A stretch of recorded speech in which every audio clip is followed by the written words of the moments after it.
5월 한 달은요, 제가 좀 가정에 대해서 좀 말씀을 전할까 그렇게 계획을 했습니다. 4주에 걸쳐서 가정에 관해서 한번 말씀을 전할까 하는데, 오늘도 역시 축복의 울타리 가정이라는 제목으로 말씀을 전할 거고요. 다음 주와 그 다음 주는 사랑의 울타리, 기쁨의 울타리, 주님의 울타리 가정에 대한 이야기를 함께 나눌까 그렇게 생각하고 있습니다. 여러분, 한 주 제가 보낼 때 지난주죠, 5월 3일 날 수요일에 제가 아침에 소식을 하나 들은 게 있습니다. 이날 소식이 몇 개가 있는데 그 중에 하나인데, 저희 아버님께서 전립선 암 악성 종양으로 결과가 그렇게 나왔습니다. 그 전에 조직을 떼었고 검사 결과를 그날 받은 것을 제가 전화로 소식을 들었습니다. 저희 아버님은 암을 3개나 가지고 계셨는데 잘 이겨내셨거든요. 86 되셨는데 대장암부터 해서 간암부터 지금은 이제 전립선암까지 잘 견디고 자기 관리 잘 하시면서 그래도 잘 견디고 계십니다. 그 소식을 듣고 있는 중에 또 한 소식이 들려왔습니다. 어떤 소식이냐면 저희 교회가 속해 있는 지방회가 있습니다. 지방회 중에 천안에 계신 목사님께서 사모님이 소천하셨다고 그렇게 소식을 들었습니다. 그 사모님은 지병이 있으시진 않았고 다만 혈압이 좀 높으셨다고 해요. 근데 의료사고 가서 들어보니 의료사고라고 합니다. 딸이 둘 있는데 둘째 딸은 결혼을 했고요. 사위도 같이 있었습니다. 따님들이 참 많이 울더라고요. 그래서 의료 예배를 우리 목회자들이 같이 드리고 또 기도하는 목사님도 눈물을 많이 흘리시면서 기도를 했습니다. 갑작스런 준비되지 않은 사고죠. 그렇게 해서 천안에 의료 예배를 드리러 가는 중에 제가 전화를 한 통 받았습니다. 우리 혜연자매한테 전화를 받았습니다.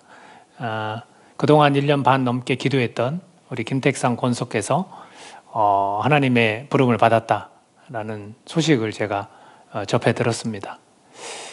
그날 참 많은 소식을 제가 들었죠. 그래서 너무나 먹먹하고 저도 좀 충격적이기도 했고 뭐라고 말로 표현할 수 없을 그런 감정이 밀려왔습니다. 그런데 제가 그 일들을 보면서 과연 그렇게 갑작스럽고 힘든 상황에 놓인 그 가족들은 누가 위로해 줄 수 있을까? 누가 함께하고 있나 봤더니 가족이 함께하고 있더라고요. 가족이. 곁에 자녀들도 있고 남편도 있고 아내도 있고 또 저희 아버지에 대해서 우리 자녀들이 사실은 마음 쓰면서 기도하기 시작을 했고 아마도 가족만큼 혈육만큼 더 걱정하고 하나님 앞에 기도하는 그런 일은 없을 거라 그런 생각이 듭니다. 물론 공동체도 같이 기도하죠. 그러나 가족만큼은 그 혈육은 계속해서 위로가 필요하고 또 그 아픔을 고스란히 안고 그렇게 살아가는 게 아닌가 그런 생각을 가져봅니다. 저는 그래서 그런 가족들이 서로에게 있어서 가정이 위로가 된다라는 생각을 가져봅니다. 일종의 이것 또한 축복이 아닐까 그렇게 생각을 합니다. 홀로인 분이 계시다면 얼마나 그게 쓸쓸하고 외로운 마지막이겠습니까? 그러나 우리 곁에는 그런 가정이 있기 때문에 그나마 서로 의지가 되고 또 위로가 되는 게 아닌가 그렇게 생각을 합니다. 저는 그래서 이 가정을 축복의 울타리라고 그렇게 믿습니다. 가족이 있는 것과 가정이 없는 것은 너무나 큰 차이가 있습니다. 그래서 가정의 달에 우리가 이 가정이 얼마나 소중한지 또 이 가정이 정말 축복이구나라는 것을 오늘 말씀을 통해서 또한 깨닫기를 간절히 원하고요. 축복을 잘 보여주는 가정이 있습니다. 우리가 읽은 이 본문 가운데 나온 아브라함과 이삭. 아브라함은 죽었습니다. 그리고 그 아들이 이어서 등장을 합니다. 자, 이 가정을 통해서 우리의 가정들도 축복의 울타리라는 확신이 들 수 있기를 예수님의 이름으로 축복합니다. 이 가정에 어려움이 좀 생긴 것 같아요. 근데 그것이 닮아 있어요. 흉년입니다. 흉년. 아브라함 때 흉년이 한 번 왔고 그 아들 이삭 때 흉년이 왔습니다. 과연 이 흉년, 이 기근을 어떻게 대처하는가가 굉장히 중요하죠.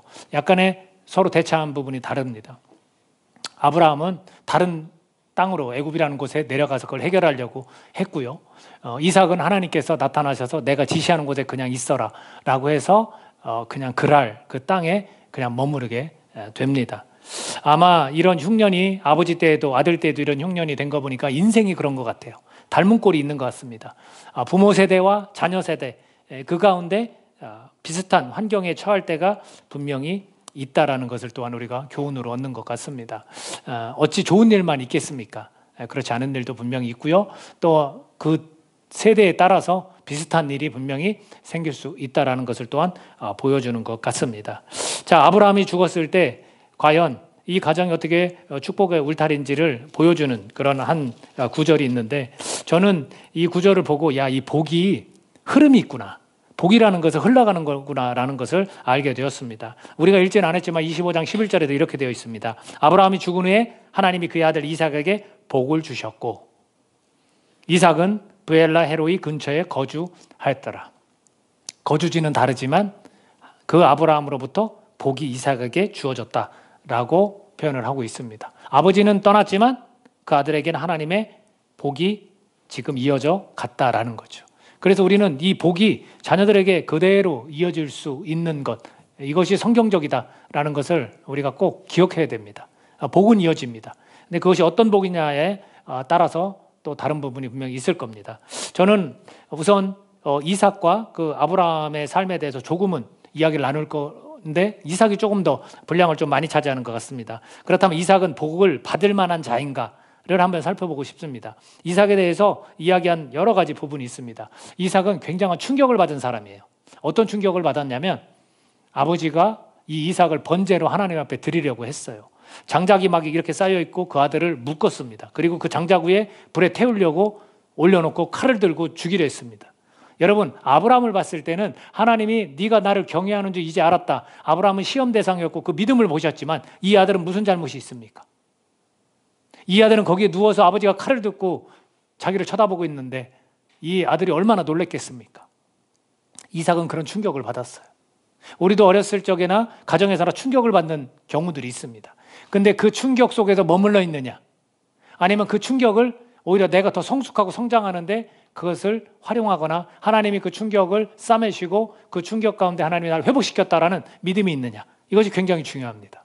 이삭은 이 충격에 계속 머물러 있는 것 같지는 않습니다. 다만 중요한 것은 영향은 있었겠죠. 어떤 영향? 그를 형성하는 데 있어서 이 사건이 어떤 영향을 주었을까? 이건 또 궁금증으로 그냥 남겨두는 것이 바람직한 것 같습니다.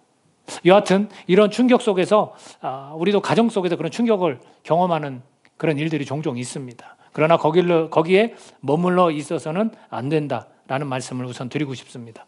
이삭은요, 늦은 나이에 이게 늙은 노부부에게서 태어났습니다. 아이를 가질 수 없는 아주 100세의 아버지, 91세의 어머니, 정말 할머니와 할아버지 같은 그런 자녀로 태어났습니다. 얼마나 사랑을 많이 받았는지 몰라요. 그래서 사랑을 많이 받았고 그 아들은 어머니의 돌아가심 때문에 어머니를 잃고 슬픔으로 지냈던 적이 있습니다. 그건지는 몰라도 이 이삭은요, 결혼을 굉장히 늦게 했어요. 몇 세 했냐면 40세 했습니다. 40살이면 빠른 게 아니죠. 40살이면 옛날 치고는 정말 빠른 게 아닙니다. 그래서 25장 20절에서는 이삭은 40세의 리브가를 맞이하여 아내를 삼았으니라고 되어 있습니다. 40살에 결혼을 할 수도 있다. 여러분들 늦은 거 아니에요. 여러분 열심히 기도하고 그렇게 지내시면 됩니다. 어머니를 잃고 슬픔을 그렇게 지냈을 때 이 결혼, 40살의 결혼을 통해서 그는 아내를 얻게 되는데 그 아내를 얻고 어머니가 돌아가시고 위로를 얻었다라고 성경은 말씀하고 있습니다. 저도 마찬가지입니다. 저도 어머니를 조금 일찍 잃었어요. 가정에 다니면 항상 생각나는데 61세에 돌아가셨습니다. 마늘은 60이죠. 61세에 돌아가시고 2달 만에 저는 저희 아내를 만났습니다. 항상 안타까운 건 저희 어머니는 손주들을 못 보셨고 저희 아내를 못 보셨죠. 그게 안타깝죠. 그러나 제가 그 슬픔에 잠겨 있을 때 저희 곁으로 하나님이 저희 아내를 보내주셨어요. 이삭도 아마 저는 이삭의 마음을 충분히 이해가 돼요. 이삭이 정말로 그런 슬픔 속에서 아내를 하나님이 만나게 해주셨을 때 너무나 기뻤을 거예요. 저도 그랬습니다. 그런 경험을 이 이삭은 했고요. 그렇게 결혼을 느지막이 했거든요. 느지막이 했는데 리브가라는 아내인데 이 아내가 임신을 하지 못합니다. 임신을 하지 못해요. 얼마나 속상할까요? 여러분, 이 당시에 임신을 하지 못하면 종을 통해서든 자녀를 낳거나 내치는 것도 가능했던 그런 시대입니다. 그러나 이삭은 그렇게 하지 않았습니다. 이 임신하지 못한 아내를 두고 책망하지 않았습니다. 뭐라 하지 않았습니다. 당신 탓이다 하지 않았습니다. 25장 21절에 보니까 이삭이 그의 아내가 임신하지 못함으로 그를 위하여 여호와께 간구하매 여호와께서 그의 간구를 들으셨으므로 그의 아내 리브가가 임신하였더니 오히려 아내를 위해서 기도했습니다. 여러분 이런 남편 멋지지 않습니까? 여러분도 결혼하시면 이런 남편이 되십시오. 꼭 기도, 어떤 문제가 있을 때 꼭 기도해 주십시오. 이게 얼마나 중요한지 모릅니다. 이런 부분 때문에 하나님이 이삭을 축복해 주셨을까? 이런 부부의 관계나 이런 가정은 여러분들 축복의 울타리로 보여지지 않습니까? 그것이 정말로 이삭이 복을 받을 만한 그런 행동을 했었을까? 이렇게 궁금증만 남기고 또 다른 모습을 보겠습니다.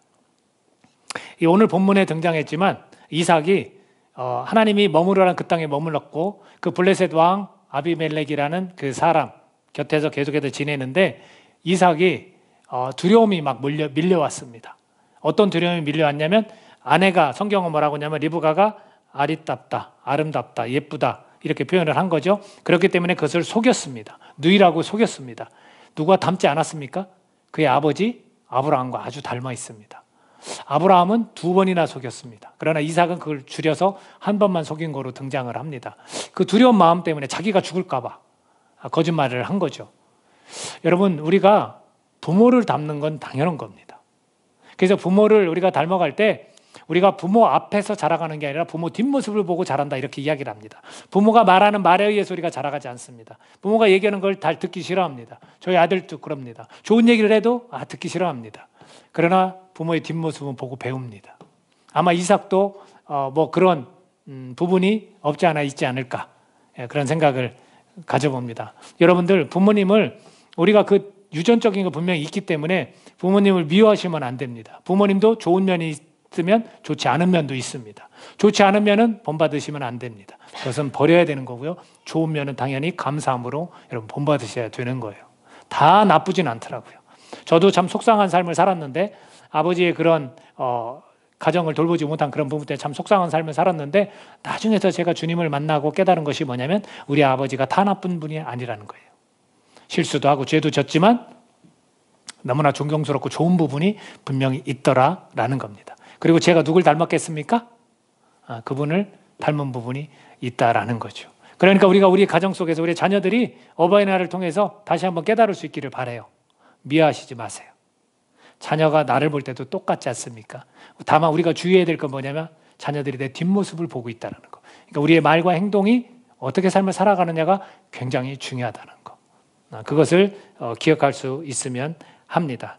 그리고 이삭은 어떤 부분을 갖고 있느냐면요. 오늘 6절 말씀에 이삭이 그랄에 거주하였더니 하나님께서 가지 마라. 이 흉년이 들었을 때 다른 해결책으로 어디를 옮겨가려고 했더니 하나님께서 아니야 내가 지시한 곳에 그대로 있어 라고 했더니 이삭이 네 하고 그대로 있습니다. 이거는 순종이에요. 이삭은 순종하는 마음이 있어요. 순종하는 마음. 또 이삭은 어떤 부분을 갖고 있느냐면요. 리브가를 아내로 맞아들이기 전에 성경에서 묘사한 부분이 한 곳 있는데 제가 읽어드릴게요. 24장 63절에 보면 이삭이 저물 때에 들에 나가 묵상하다가 눈을 들어 보매 낙타들이 오는지라. 이 리브가를 태운 낙타들이 오는 거예요. 그 종 엘리에셀이라는 종이 신부감을 구하러 갔거든요. 그때 오는 것을 보기 전에 이 이삭이 하고 있었던 게 뭐냐면 들에 나가서 묵상하는 거예요. 여러분 들에 나가서 묵상한다는 것이 어떤 의미일까? 이 모든 자연 만물을 창조하신 하나님 앞에서 묵상한다는 것은 기도하는 거예요. 하나님을 생각하는 거지 그때 뭐 다른 걸 생각했겠습니까? 그러니까 이런 부분이 있는 이삭이다라는 거죠. 그런 부분에 또 반해서 우리가 읽지 않았지만 이 본문 뒷부분에 또 가보면 이삭이 굉장히 소극적인 사람이에요. 소극적인 사람이면서 어떤 우물을 판 걸 가지고 상대 적군이 왔을 때 이걸 피해 다녀요. 두려움이 많은 사람이에요. 그걸 보여주거든요. 그 우물물에서 세 번째에 가서 적들이 침입을 안 하니까 그때 가서야 마음을 놓는 그런 사람입니다. 26장 22절에 보면 이삭이 거기서 옮겨 다른 우물을 팠더니 그들이 다투지 아니하였으므로 그 이름을 르호봇이라 하여 이르되 이제는 여호와께서 우리를 위하여 넓게 하셨으니 이 땅에서 우리가 번성하리로다 하였더라. 그때서야 하나님 앞에서 이 땅 하나님께 넓게 하실 거야, 우리를 번성하게 하실 거야 라는 믿음의 고백을 이제 그때서야 합니다. 이런 부분을 갖고 있는 이삭. 이삭의 이런 부분들 때문에 복을 받은 것일까요? 그렇지 않습니다. 성경은 그렇게 이야기하지 않습니다. 우리 인간들은 참 부족하고 좋은 면도 있지만 다양한 면을 가지고 있습니다. 이삭의 이런 부분 때문에 하나님께서 복을 주신 게 아니다라는 겁니다. 아버지가 남겨주신 복이 도대체 뭘까? 자, 26장 오늘 본문 말씀 3, 4절을 같이 한번 읽어보도록 하겠습니다. 시작. 이 땅에 거류하면 내가 너와 함께 있어 내게 복을 주고 내가 이 모든 땅을 너와 내 자손에게 주리라. 내가 내 아버지 아브라함에게 맹세한 것을 이루어 내 자손을 하늘의 별과 같이 번성하게 하며 이 모든 땅을 내 자손에게 주리니 내 자손으로 말미암아 천하 만민이 복을 받으리라. 그 결론으로 5절입니다. 5절 읽습니다. 시작. 이는 아브라함이 내 말을 순종하고 내 명령과 내 계명과 내 율례와 내 법도를 지켰음이라 하시니라. 여러분 보세요. 이삭의 이런 여러 다양한 면들 때문에 복을 받은 게 아니라 아버지 때문에, 아브라함 때문에. 왜? 하나님이 약속했거든요. 내가 너를 통해서, 내 씨를 통해서 네 자녀들을 번성케 하고 내가 가나안 땅을 차지하도록 그렇게 할 것이다. 이렇게 말씀합니다. 땅을 줄 것이다 라고 말씀합니다. 그래서 아버지 때문에 복을 받은 거예요. 그리고 이 아버지 때문에 천하 만민, 지금 이 자리에 앉아 예배를 드린 우리에게까지 이 복이 이어진 겁니다. 이건 하나님의 약속이기 때문에, 아브라함과 했던 약속이기 때문에 이삭에게도 당연히 전달이 된 겁니다. 그리고 5절에서 뭐라고 했습니까? 아브라함이 순종했고 아브라함이 하나님의 계명을 지켰고 아브라함이 하나님의 명령을 따랐기 때문에 그렇다는 거예요. 오늘 우리 아버지가 내 자신의 아버지로서 하나님 관계를 잘 맺고 하나님의 명령을 잘 지키고 순종하면 누구에게 복이 흘러가요? 자녀들에게 흘러간다는 거예요. 우리가 이것을 기억해야 돼요. 저도 아버지입니다. 그럼 우리 자녀들이 복 받는 걸 싫어할 아버지가 어디 있습니까? 그러면 제가 어떻게 해야 됩니까? 하나님 앞에 순종하고 명령을 따르고 율례를 지키고 계명을 지켜가야 되는 겁니다. 하나님은 그렇게 말씀하시지 어떤 사람의 실수와 어떤 사람의 성품 때문에 주시는 게 아니라는 거예요. 근데 이 세상은 어떻게 얘기합니까? 우리의 노력과, 그죠? 성품과 마치 그것으로 우리가 복을 받는 것처럼 착함과 이런 이야기를 하지만 그렇지 않다라는 거예요. 그래서 우리가 이 부모 세대가 그렇게 신앙을 잘 이루어 갔으면 자녀 세대는 어떻게 됩니까? 하나님 감사합니다. 하나님 감사합니다. 그 복이 저에게 이어짐을 믿습니다. 이렇게 받아들이셔야 되고요. 우리가 일대다, 처음이다. 그러면 저도 마찬가지고요. 저처럼 제가 하나님 앞에 주님께 순종하고 명령을 잘 지키겠습니다. 우리 자녀들에게 이 복이 흘러갈 수 있도록 도와주십시오. 라고 우리를 고백할 수 있어야 되는 겁니다. 26장 24절에서 이렇게 이삭에게 주님께서 나타나서 말씀하십니다. 그 밤에 여호와께서 그에게 나타나서 이르시되 나는 내 아버지 아브라함의 하나님이니 두려워하지 말라. 두려움이 있다고 그랬어요. 이삭은 두려움이 있고 소극적이에요. 근데 뭐라고 얘기하냐면 두려워하지 말라. 내 종 아브라함을 위하여 내가 너와 함께 있어 내게 복을 주어 내 자손이 번성하게 하리라 하신지라. 누구 때문에? 아브라함. 아브라함을 위해서 너에게 복을 준다는 거예요. 저 때문에 우리 자녀들이 복을 받는 거예요. 근데 우리 자녀들이 목회자가 가난하고 힘들고 뭐 어렵다 하면 막 가정이 이게 축복의 가정이 아니다라고 생각하는 거예요. 그거를 거부하면 당연히 이 복이 올 수가 없는 거예요. 아버지가 했던 하나님을 섬겼던 그 모습 그대로 아이들이 섬기면서 생활을 하고 삶을 살면 하나님께 채워주신다는 거죠. 이걸 우리가 믿고 받아들여야 돼요. 그저 현실에서 지금 뭔가 어려움이 있기 때문에 그렇게 받아들이면 안 되는 겁니다. 그래서 우리가 결혼을 앞두고 또 결혼해야 될 우리 청년들도 마찬가지죠. 내가 어떤 아버지가 되겠습니까? 하나님의 계명을 지키고 따르는 그런 아버지가 돼야죠. 부모님들이 계시기 때문에 우리가 있는 거예요. 부모님들이 하나님과의 그런 관계를 못 맺었으면 제가 맺으면 돼요. 부모님들 때문에 내가 얻는 유익이 분명히 있지 않겠습니까? 이제는 하나님과의 관계를 통해서 내가 우리 자손들에게 이런 은혜를 계속해서 끼칠 수 있는 그런 사람으로 살아가야 되는 겁니다. 여러분 어떤 복을 주셨는지 궁금하지 않습니까? 이삭이 하나님께서 복을 분명히 아브라함 때문에 주셨댔는데 어떤 복을 받았는지 궁금하지 않습니까? 26장입니다. 12, 13절. 여러분 성경 같이 읽어보도록 하겠습니다. 시작. 이삭이 그 땅에서 농사하여 그 해에 100배나 얻었고 여호와께서 복을 주심으로 그 사람이 창대하고 왕성하여 마침내 거부가 되어. 여러분 그 땅이 흉년이 들은 땅인데 그 땅에서 어떻게 했다고요? 농사졌어요? 몇 배를 얻었습니까? 100배를 얻었다는 거예요. 누구 말을 따랐습니까? 하나님 말씀을 따랐어요. 그리고 누구 때문에 그 복을 얻은 겁니까? 아버지 때문에. 여러분 이게 얼마나 큰 복인지 모릅니다. 여러분에게 이런 복이 임한다 하면 여러분 아멘 하지 않겠습니까? 그런 풍성함을 가지고 우리는 나누면서 사는 거예요. 이웃들을 섬기면서 살고 복음 전하는 곳에 쓰이면서 우리는 살아가는 겁니다. 창대하고 왕성하여 마침내 거부가 되었다고 그랬어요. 여러분이 거부가 되시기를 축복합니다. 아멘 한 분만 거부가 되실 건가요? 그 다음에 보니까 14절에 이어서 양과 소가 때를 이루고 종이 심이 많음으로 블레셋 사람이 그를 시기하더라. 이렇게 나와 있어요. 우리는 이런 거에 대해서 멋쩍게 생각하거나 내가 이렇게 부자여도 되나? 그렇게 생각할 필요가 전혀 없다라는 거죠. 하나님께서 약속하신 건 분명히 이루시고 우리를 축복해 주시기 위해서 우리를 부르셨다라는 거죠. 근데 왜 우리가 복을 못 받을까요? 우린 이런 하나님의 이런 복의 통로와 복의 이런 계획들을 우리가 받아들이지 않기 때문에 그래요. 여러분, 제가 수요일 날 들은 소식 중에 하나가 더 있습니다.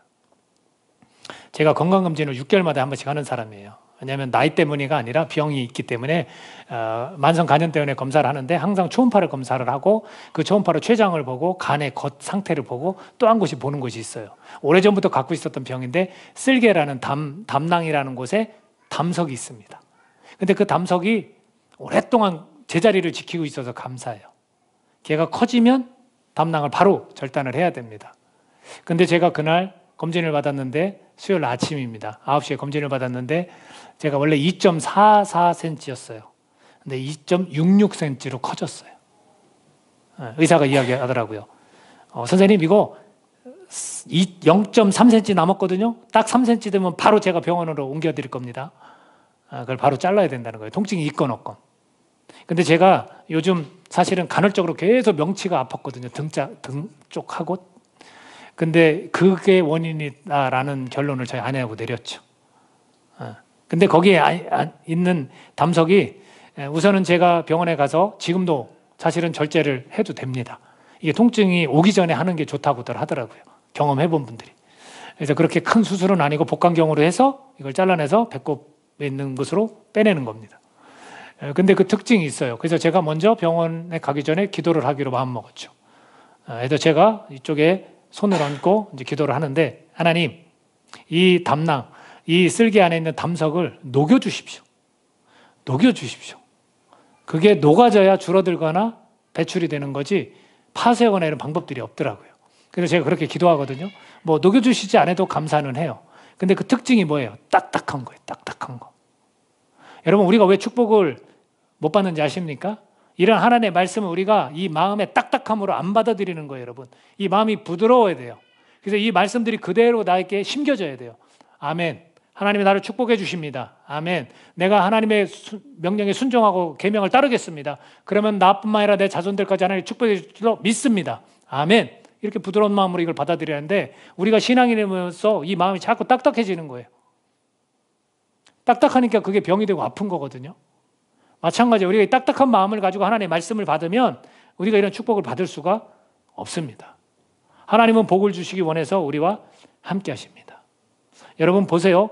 이삭의 진짜 복은 뭔지 아십니까? 어머니를 잃고 아내를 얻었을 때 그게 진짜 복이에요. 하나님이 위로해 주셨어요. 하나님이 함께 해주셨어요. 그게 진짜 복이에요. 이런 돈이 많고 종들이 많고 부유가 된 것도 복이지만 부자가 된 것도 복이지만 진짜 이렇게 힘들고 어려울 때 어머니를 대신해 아내를 얻게 하신 하나님, 굉장히 큰 복이에요. 그리고 여기서 기억해야 될 게 리브가는 믿는 사람이었고 자기 친족 중에 꼭 데리고 오라고 그랬어요. 그 여자가 오기 싫어하면 그냥 말으라고 그랬어요. 아브라함이 아들의 아내를 구하라고 할 때 이것처럼 믿음 안에서 그 믿음의 축복이 같이 연결되어지고 이어져야 되는 겁니다. 그때 함께 하셨습니다. 그리고 아내를 거짓말했죠. 누이라고 속였습니다. 그거를 아내를 껴안는 거를 이 아비멜렉이라는 왕이 봤어요. 그랬을 때 왕이 불렀어요. 얼마나 겁이 났을까요?